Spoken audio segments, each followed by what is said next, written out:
Hey guys, it's Liam, and today I want to talk about one of the biggest problems that is in America. Now, if you solve this problem,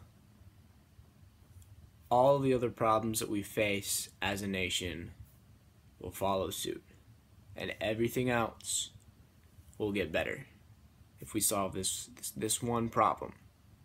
And it comes from a saying that family is the pillar of society. And as I look out and I've been watching different families, I realize that there's a moral decay that's in each of these, or a lot of these families, not necessarily all of them.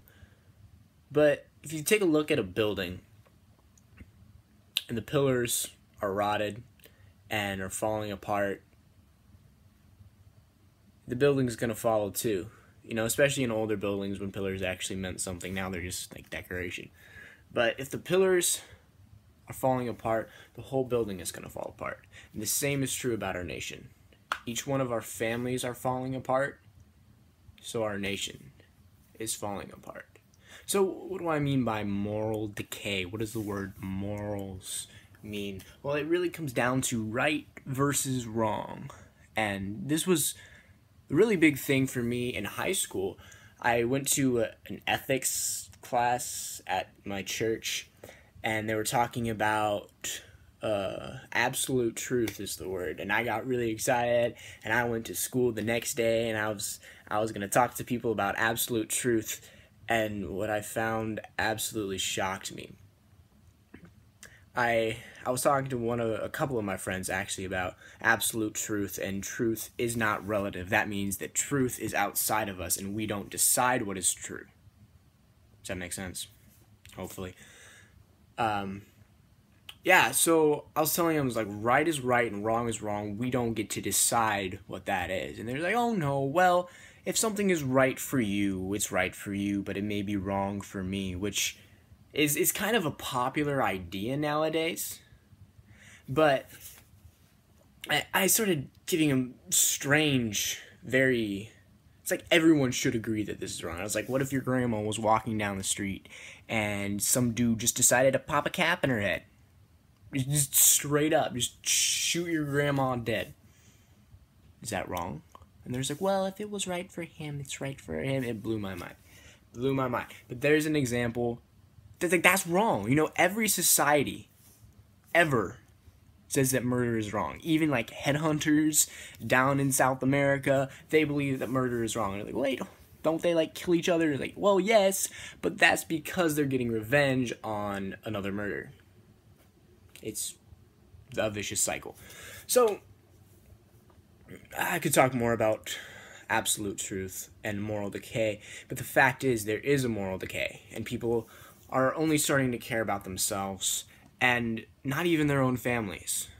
They just care about themselves, what will make them happy, what will make them satisfied, and everyone around them is taking taking the back seat. So how does this get fixed? Honestly, I don't blame them. Something I've realized is for people to thrive, they need to be loved.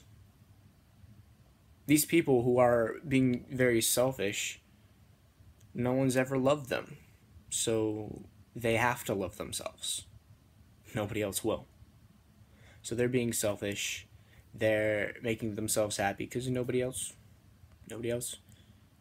cares. And that's where the church should come in. That's where each of us as Christians should step up and love the unlovable. Love the drug addict. Love the person who's going through depression.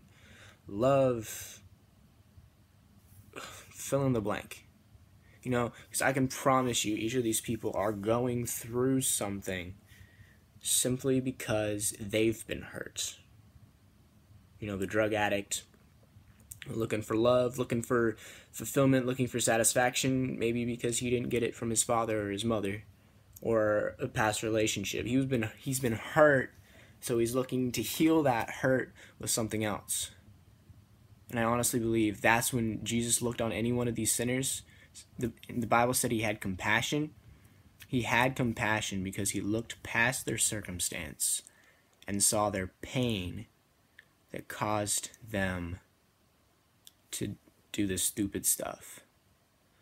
So this is a longer video than I thought, but I'm trying to keep it short. But here's my challenge, you know, and this will probably be the next video too. But love the unlovable.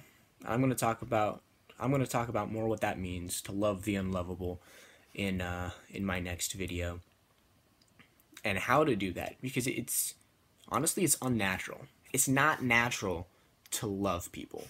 It's a spiritual thing that humans cannot understand, and I'll talk about that more later. But think about that. Think about that. Jesus said, love your enemies, even. So what does that mean? Thank you, guys. It's been a 6-minute video, and if you could hit that like, if you enjoy this video, leave a comment, ask any question you want. If you want me to talk about a specific issue, leave it in the comments, and I'll do my best to get around to it. If you liked what you saw and want to see some more, hit that subscribe button so you can see more of this. And yeah, God bless.